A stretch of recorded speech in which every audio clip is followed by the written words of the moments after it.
हर साल मई जून के महीने में बस्ती नामक गांव में भयानक गर्मी पड़ा करती थी।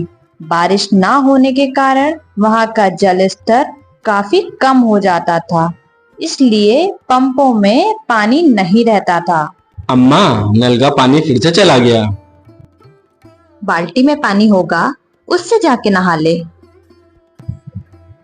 अरे अम्मा, यहाँ तो बाल्टी भी खाली है। अरे अभी आधे घंटे पहले जब नल में पानी आ रहा था तो मैंने बाल्टी भर कर रखी थी। काजल मैडम जी उसी पानी से नहा ली होंगी और हमारा लड़का तो ऐसे ही गंदा रह गया। मैंने भी तो कल शाम में पानी भर कर रखा था और तुम्हारा लड़का तो उस पानी से नहा लिया। मैंने तो कुछ नहीं कहा और हमारी लड़की ने नहा लिया तो बहुत बड़ी आफत आ गई है। जैसे अपनी महारानी लड़की जी से कहो नल से खुद पानी निकाल कर रखा करे नहाने के लिए, वरना लगाऊंगी 2-4 थप्पड़, आ जाएगी अकल ठिकाने। अच्छा, मार के दिखाना, जैसे मेरे पास तो हाथ है नहीं। काजल अपनी नानी के साथ अपने मामा के घर में रहा करती थी। उसके माता और पिता की मृत्यु हो गई। काजल की उसकी मामी से बिल्कुल नहीं बनती थी। उसकी मामी हमेशा यही सोचती थी कि वो यहाँ से चली जाए। काजल के माता पिता के मृत्यु के बाद उसकी मामी उसे अपने घर में साथ नहीं रखना चाहती थी, मगर उसकी नानी उसको वहाँ रखना चाहती थी। रात को जब काजल के मामा घर लौटते हैं तब उर्मिला सारी बातें अपने पति को बताती है। आज तो आपकी भांजी मुझसे लड़ने को तैयार हो गई थी। मैंने उससे बस इतना ही कहा था कि कुएं से पानी आज तू निकाल ले, बस महारानी जी चिढ़ गई और लड़ने लगी। वो तो ये कहो राजू घर पे था, उसने कुएं से पानी निकाल कर मुझे दिया। माँ ने कुछ नहीं कहा। वो तो बस काजल की ही तरफदारी करती हैं, उन्हें मैं कहाँ अच्छी लगूंगी। वो तो कहिए कि राजू घर पे था, उसने मुझे इस तरह उर्मिला झूठ बोलकर अपने पति को गुस्सा दिला देती है। रामलाल गुस्से में अपनी माँ के कमरे में जाता है और अपनी माँ और भांजी के कपड़े सारे फेंक देता है बाहर। मामा, आप हमें घर से क्यों बाहर निकाल रहे हैं? तुम लोग यहाँ से बाहर निकलो और जहाँ जाना है वहाँ जाओ।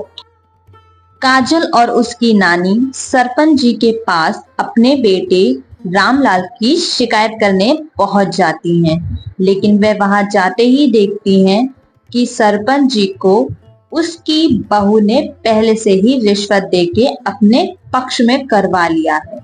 रामलाल और उर्मिला और उनका बेटा उन्हें धक्के मारकर घर से बाहर निकाल देते हैं।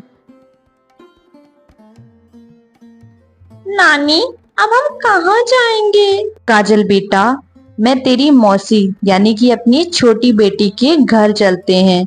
वो हमें जरूर मदद करेगी, हमें ऐसी हालत में देखेगी तो जरूर हमारा सहारा बनेगी। भरी दोपहरी में काजल की नानी धूप में चलते चलते गर्मी के कारण बेहोश हो जाती है। काजल इधर उधर पानी खोजने के लिए चली जाती है, लेकिन उसे कहीं भी पानी नहीं मिलता। आसपास सब का सब सूखा ही पड़ा था। वह कोशिश करती है कि उसे शायद ही कहीं पानी मिल जाए, लेकिन नहीं, उसे पानी तो कहीं दूर दूर तक नजर ही नहीं आ रहा था। लेकिन उसने हार नहीं मानी। वह और आगे बढ़ती चली गई जब तक उसे पानी का कोई स्रोत न दिखे। वह आगे गई तब उसने देखा उसे एक कुआं दिखा। वह जल्दी से कुएं के पास पहुंच गई और जब कुएं में उसने झांक कर देखा तो उसमें तो पानी ही नहीं था, वह कुआं सूखा था। हार मानकर काजल अपनी नानी के पास आकर खड़ी हो गई। वह इंतजार में थी कि कोई राहगीर उसकी मदद करे। तभी एक लड़का वहां से गुजर रहा था। उसने जल्दी से जाकर उससे पूछा, सुनो, मेरी माँ को अस्पताल पहुंचा दो और बदले में तुम मुझसे ढेर सारा सोना ले लेना। देर बाद वो नौजवान काजल और उसकी नानी को हॉस्पिटल पर छोड़ ही देता है। अस्पताल में काजल की नानी का कुछ दिनों तक इलाज चलता रहता है और उसकी नानी ठीक हो जाती है। नानी जी, अब हमें मौसी के घर जाकर उन पर बोझ बनने की जरूरत नहीं है। हमारे पास एक जादुई कुआं है जिससे हीरे निकलते हैं। हम उन हीरो को बेचकर अपना गुजारा कर लिया करेंगे। काजल जल्दी से जाकर उस कुएं से हीरे निकालना शुरू कर देती है। अपनी जरूरत के मुताबिक उस कुएं से हीरे निकालती रहती है और उसे एक जगह इकट्ठा कर कर रख लेती है। उसके बाद काजल शहर में जाती है बाजार और वहां जाकर हीरो को बेच देती है और उसी हिसाब से पैसे अपने साथ ले आती है।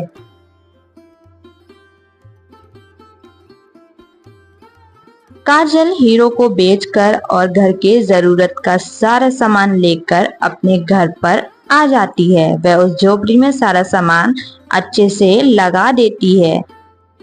वो नौजवान जब भी उस रास्ते से गुजरता तब वह काजल से मिलकर जरूर जाता था।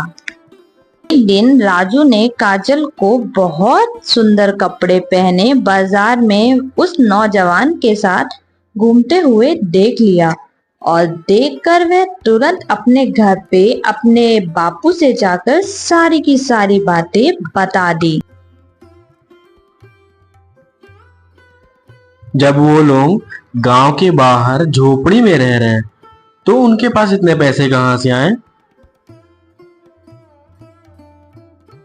मोहनलाल एक दिन काजल का चुपके से पीछा करता हुआ उसकी झोपड़ी तक आ पहुंचता है और पेड़ों के पीछे से चुप करके देखकर काजल को कुएं से हीरे निकालते हुए देख ही लेता है। ये सब देखने के बाद वह जल्दी जल्दी अपने घर की ओर निकल पड़ता है।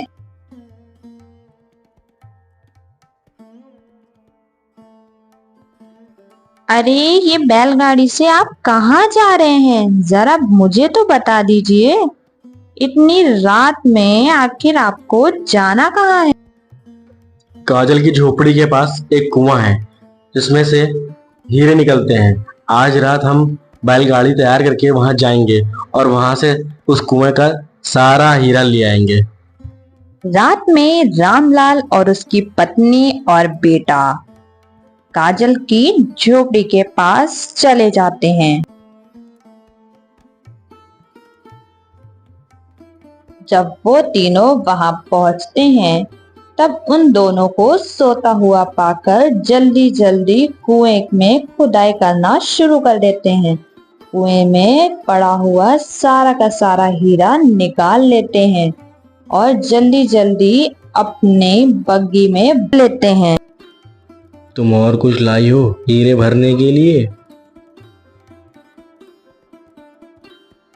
अरे अब बस करिए, इतने हीरों का क्या करेंगे आप? इतने बहुत हैं। वैसे भी इतने भरने में तो आफत आ गई है। बस अब घर चलिए। रामलाल का परिवार बैलगाड़ी पर हीरो का भार रख कर अपने घर की ओर निकल पड़ता है।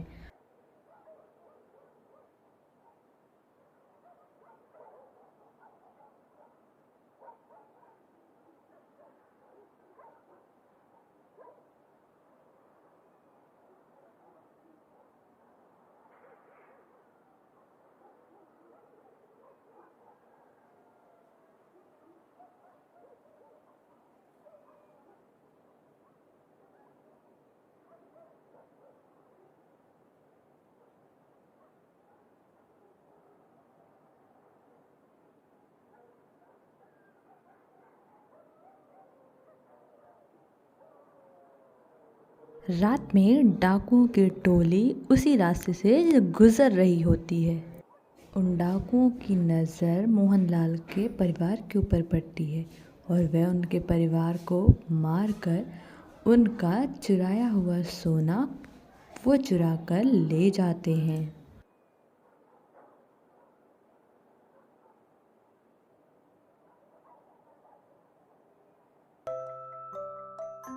उधर काजल की शादी उस नौजवान से हो जाती है। और वह बहुत अच्छी लाइफ गुजारने लगती है।